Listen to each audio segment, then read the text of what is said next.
Hello, ici Keilake de 2-4 dans Afro Club. Keilake, en 2 mots, tu peux nous dire qui es-tu? Je suis chanteuse rappeuse guinéenne, voilà en 2 mots. Ouais, c'est bien en 2 mots. C'est vrai qu'il n'y a pas beaucoup de rappeuses guinéennes déjà. C'est vrai qu'il n'y en a pas beaucoup, c'est vrai. Mais voilà, nous qui sommes là, on essaye de faire de notre mieux pour que nos jeunes sœurs aussi ou celles qui voudront faire la musique ou le rap comme nous. Et voilà, et beaucoup de courage aussi, quoi. Pourquoi tu as choisi de faire le rap alors qu'ici, ce qui marche le plus, c'est la chanson traditionnelle, c'est les griots, c'est le R&B, l'afrobeat, quoi. Pour moi, choisir le rap en Guinée, c'était un défi que je devais relever forcément. Parce qu'aujourd'hui, il n'y a pas, comme tu l'as dit au début, il n'y a pas assez de rappeuses. Et en plus, c'est difficile pour une fille d'être dans le milieu urbain, comme on le dit. Nos grandes sœurs étaient là, mais elles n'ont pas fait long feu. Aujourd'hui, le défi est relevé puisqu'on parle de tout au-delà des frontières de la Guinée. Je crois, mais je ne suis pas assez convaincue. C'est pourquoi je bosse tout le temps. Je me suis dit que j'ai encore rien fait. Je veux qu'on parle de moi partout dans le monde entier, comme Angélique Kidjo, par exemple, qui vient de remporter un Grammy Award. Voilà, donc on rêve grand aussi, comme ces femmes-là. Mais de toute façon, elles ont commencé petit aussi, comme tout le monde. Tu as peut-être une histoire familiale aussi qui fait qu'aujourd'hui, tu as choisi le rap. Combien de frères et sœurs? J'ai 2 frères et une sœur. Voilà. Ils sont pas du tout dans la musique? Pas du tout, personne ne chante chez moi. Donc tu dois être... alors je vais essayer un truc qu'on m'a dit. Ceux qui sont souvent en 3e position dans la fratrie, 3e, 4e position, c'est eux qui choisissent les métiers artistiques. Ne me dis pas que tu es l'aîné dans la fratrie. Je suis pas 3e non plus. D'accord. Je suis 2e et première fille. Ah oui, donc toi tu es totalement à l'opposé de cette théorie. Comment tu es arrivé au rap en fait? Qui t'a inspiré? Je dirais Zao et... La Fouine. C'est à cause de lui que je me suis dit oui, il faut que je fasse le rap. Et côté chant, c'est Zao. Parce que je l'adore. C'est un mélange des deux. D'accord. Tu avais rencontré Zao quand elle est venue en Guinée? Oui, bien sûr. Bien sûr. Et j'ai même fait la première partie du concert avec Adafo Media et tout.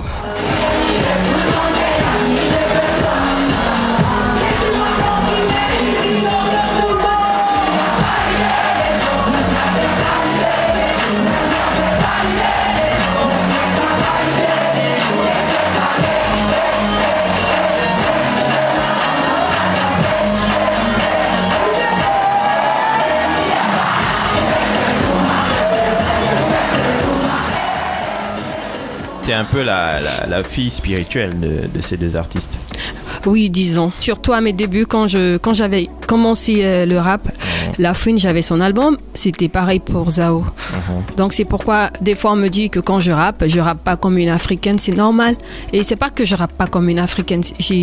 J'ai l'habitude de rapper comme ça. C'est pas parce que j'imite quelqu'un ou c'est totalement différent. C'est comme ça que je parle, c'est comme ça que je rappe.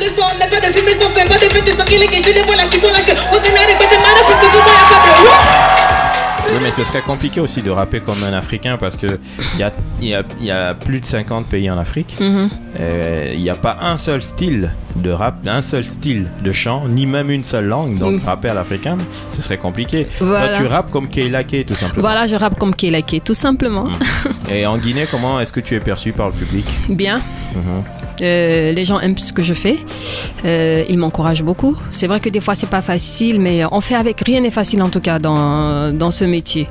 Voilà, donc on garde juste la tête sur les épaules et on essaye d'avancer. Toi, t'es arrivé au rap en écoutant La Fouine, en écoutant Zao, et les textes dont tu parles, est-ce que c'est souvent du vécu? Souvent, oui. Parce qu'il y a un de mes titres... Je parle du dernier en date, là, qui est sorti en septembre 2019. Signalé? Oui. Signalé, non, c'est pas du vécu. Bah attends, t'es sûr que c'est pas du vécu? Parce que tu parles quand même d'un mec qui était bien sapé, que t'as vu... Mais c'est ce qui se passe tout le temps. C'est ce qui se passe tout le temps. Donc, voilà, je dis... on s'est dit, pourquoi ne pas chanter un truc sur ça? C'est de l'actualité, c'est ce qu'on vit, c'est le quotidien, voilà. Donc, c'est pas du vécu, hein. D'accord. Pas pour le moment. Allô ma chérie, je pensais à toi, mon chocolat à la vanille. T'es mon âme sœur, ma moitié et ma meilleure amie. Je te veux pour la vie, avec toi fonder une famille. Il m'avait promis de m'amener chez le maire pour signer. On allait se marier devant le maire pour signer. Je vais le signaler, je vais le signaler, je vais le signaler. Jusqu'à aujourd'hui on n'a Bon, en tout cas, on va les signaler. Hein. On va tous les signaler, tous ces faux mecs-là, sérieux, qui demandent des filles en mariage après ils disparaissent. Wow. On va tous les signaler. Ouais, mais alors est-ce que quelque part, c'est pas aussi la faute de notre société africaine qui veut que le mariage soit un but ultime à atteindre dans la vie, alors qu'il y a peut-être autre chose à faire avant? C'est un peu compliqué. C'est un peu compliqué. Hein. Il y a beaucoup de choses qu'on peut faire dans la vie. Faut pas penser qu'au mariage. C'est vrai que le mariage c'est important, mais ça vient après quoi. On n'a pas besoin d'être marié pour avoir réussi sa vie. Voilà. Et donc, à part ce genre de texte signalé qui est un petit peu aussi humoristique quelque part, quel genre de texte qui t'inspire le plus? C'est plutôt du rap engagé? Côté rap engagé, j'ai aussi un son qui s'appelle J'aimerais croire, voilà, qui est sorti en 2016 avec ma mixtape Comeback. J'aimerais croire que les chefs d'état d'Afrique sont dans les mains. Ensemble on ira plus loin pour un meilleur lendemain. J'aimerais croire à l'indépendance du nord-tiers continent, libéré de l'Occident et avancer à très grands pas. J'aimerais croire ça parle de l'Afrique, ça parle du monde, ça parle des guerres, de la famine, des mariages forcés, voilà, de l'excision et tout. Et en parlant aussi d'excision, dans mon album que j'ai sorti là en mars dernier, il y a un titre qui est Stop à l'excision que j'ai fait avec Marema du Sénégal. J'étais Kirikou face à Karaba la sorcière, prisonnière empêtrée dans une souricière. Elle avait des instruments effrayants, des outils de torture, des lames, des couteaux, des scalpels, prête à me faire subir la pire des morsures. Maman, où es-tu? J'ai peur. Dans ce texte, on essaye de mettre fin à l'excision. On essaye vraiment de conscientiser nos parents, nos grands-parents, que l'excision, vraiment, c'est une chose qui nuit à la santé de la femme. Tu t'engages beaucoup dans la cause des femmes. Oui, normalement, c'est normal, je suis une femme, donc voilà. Mais tu sais, il y a beaucoup de femmes qui ne sont pas féministes, elles, qui le revendiquent. Mais toi, tu fais le choix, justement, d'être la porte-parole de celles qui n'ont pas de voix. Oui, justement, parce que je me suis dit, si nous, on est artistes, c'est plus facile pour nous de passer un message que les autres. Ce que les autres ne peuvent pas dire, c'est nous, on peut le dire à haute voix. On est un peu comme les journalistes. Beaucoup de rappeuses, ici ou ailleurs, qui, lorsqu'elles font justement la musique rap, sont obligées de se masculiniser un petit peu. Une fille qui fait du rap, c'est pas forcément une fille qui se transforme en un homme, en un rappeur, non. Le rap, c'est la musique, c'est comme l'R&B, c'est comme l'afro, c'est comme tout. Voilà, donc on n'est pas obligé de se transformer en un garçon pour faire le rap, non.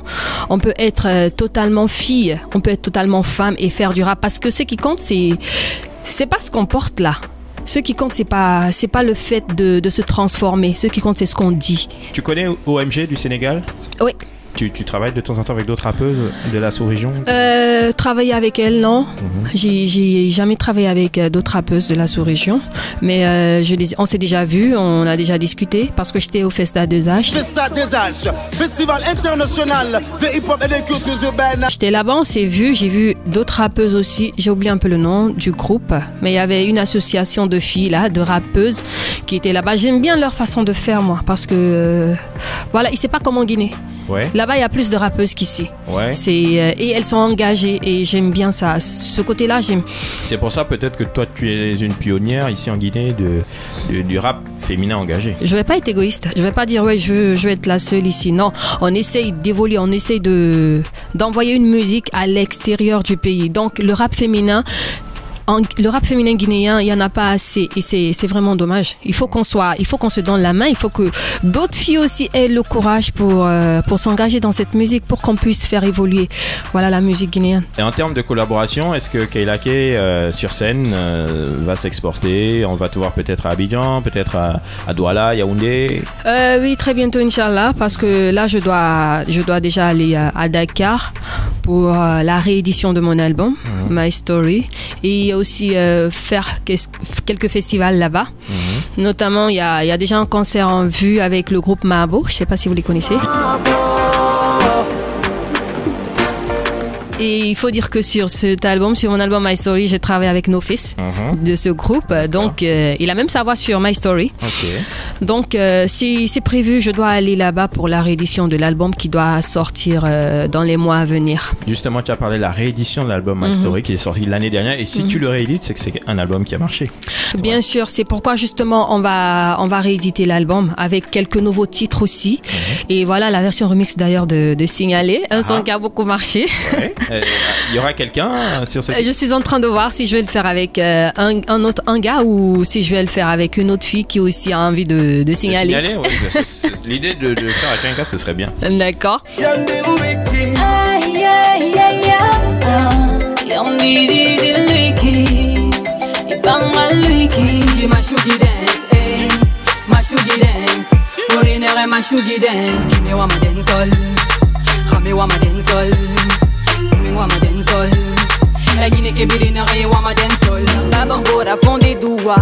Aujourd'hui les hommes ne pensent qu'à mouiller leur queue et nous les femmes c'est de vos billets qu'on veut dans ce jeu. Chacun fait de son mieux, les yeux dans les yeux, mentir tant que tu peux. Ça fait des victimes mais ça n'est pas un crime, même si des rares de tout cela je fais ma descente, je rase tout, je suis plus que mitraillette. Si mon ambition était me faire des billets, les miettes c'est sûr que tu vas les ramasser. C'est l'apocalypse, y'a plus de pitié. Tu fais les choses avec sincérité et ça ne trompe pas le public. Voilà, parce que ça sert à rien de ne pas le faire avec sincérité. Quand on est sincère, plus ça touche les gens. Donc voilà, c'est comme ça. Nous on fait la musique pour toucher tout un chacun. On fait la musique pour tout le monde. En étant deuxième d'une fratrie de 4, ça met pas trop la pression? Non, pas du tout. On est libre. C'est bien ça. Voilà, libre d'esprit quoi. Ouais. Donc voilà, on est de toutes les façons, tout dépend de l'éducation qu'on a reçue.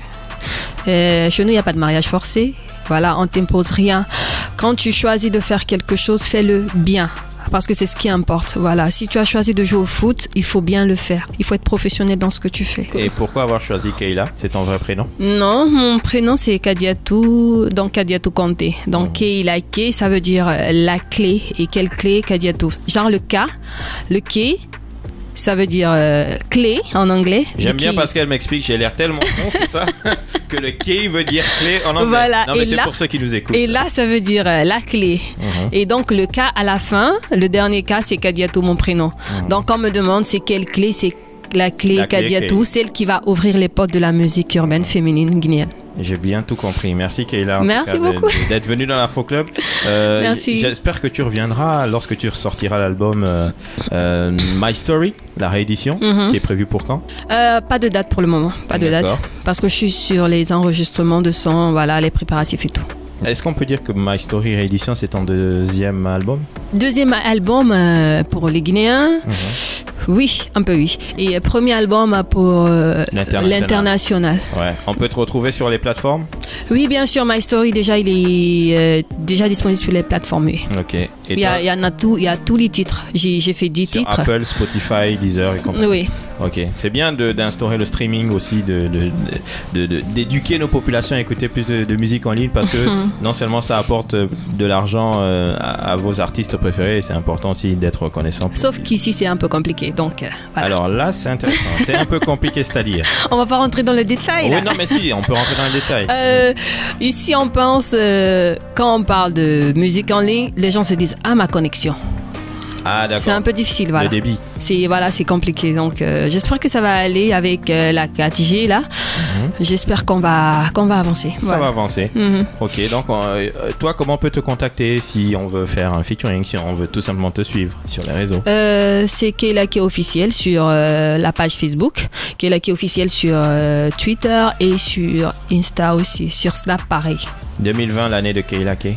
Inch'Allah. C'était le mot de la fin. Merci Keila. Merci beaucoup. FMK Radio Live. FMK Radio Live.